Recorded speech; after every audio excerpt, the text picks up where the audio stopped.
Hello everybody and welcome to another episode. In today's episode I'm going to show you how to properly remove or replace the oil pan from any BMW with an engine 2.0 diesel N47. So the car which I'm working on today is a BMW F10 525 diesel from the year 2012, and this vehicle has a problem with the draper bolt from the oil pan, which is stripped out from the oil pan, and because of that I decided to remove the oil pan completely out from the vehicle. I'll have to make a brand new hole for the brand new draper bolt, and after that I'm going to install it back on the vehicle. The first thing which you have to do if you want to complete a job like this one is to lift the car up and put it on a jet stand.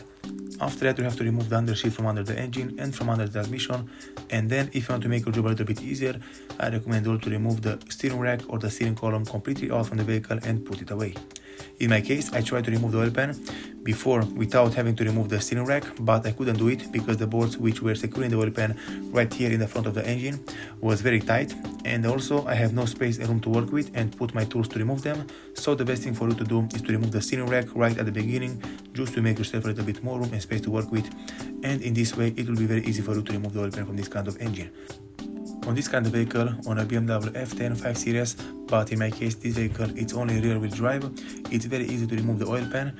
The only difficult part is to remove the steering rack and also the starter, but other than that everything is very straightforward. You'll have to remove only the bolts which are securing the oil pan attached to the engine, and then the oil pan can be removed out and pushed down from the engine.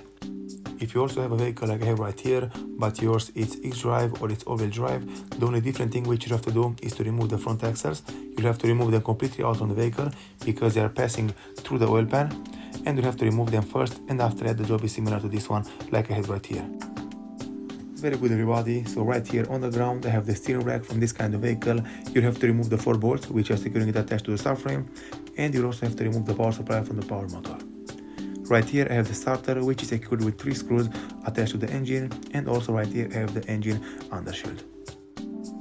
So as also, most likely those are all the things which you have to do and follow if you want to remove or replace the oil pan from this kind of engine. This is an N47 engine, and right now the next step which I will have to do is to assemble everything back together. I'll have to put some silicone right here over the oil pan, and I recommend all to clean the surface from the oil pan very good. And after that you'll have to apply a very thin layer of silicone over the oil pan just to make sure that it will make a very good contact between the oil pan and between the engine. Okay everybody, so right here I'm already done with applying the silicone over the oil pan.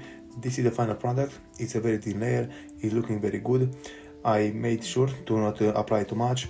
I cleaned the surfaces, I cleaned the corners. So from here the only thing which you have to do is to go ahead. I will let it to cure about 5 minutes, and then I'm going to go ahead and I'm going to install it back over the engine.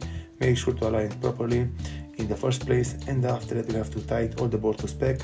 And on this vehicle the bolts should be tight to around 20 Newton meters.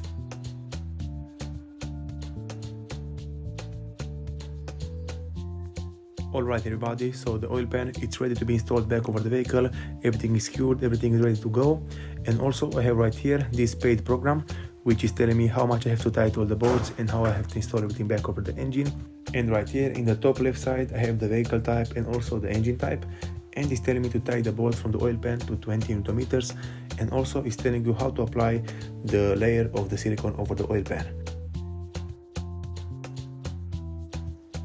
So right now I will go ahead, I will install everything back together over the engine, and I will come back to show you all how everything is looking after that.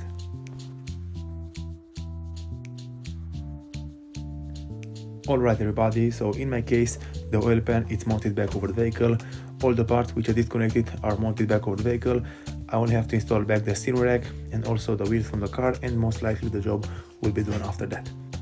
And right here as you can see, between the engine and between the oil pan is coming out a very thin layer of silicone because I tied everything to spec, and this is very good. This is meaning that the perfect amount of silicone has been applied correctly. And from here the next step which I'll have to do is to start the engine. I will check for any leaks. I will let it idle for a few minutes until it will reach the normal temperature, and after that I will go ahead and I will install all the parts back over the engine like it was on the factory.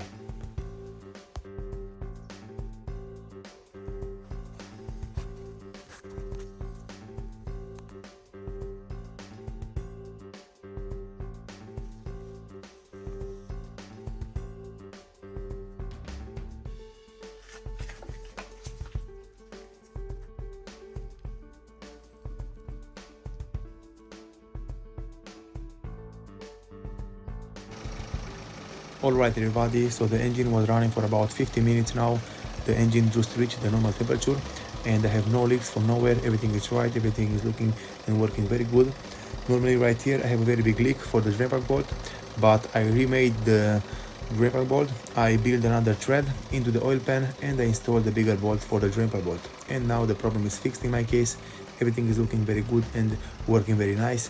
From here I will have to install back the steering rack and then the job will be done. So as you can see, those are all the things which you have to do if you want to remove or replace the oil pan from this kind of vehicle. So this was a BMW F10 525 diesel from the year 2012, but the method and the steps will be similar for a BMW like this one with the engine N47. Thank you all for watching. If you like the video and found it informative, please leave a like and a comment down below. See you next time.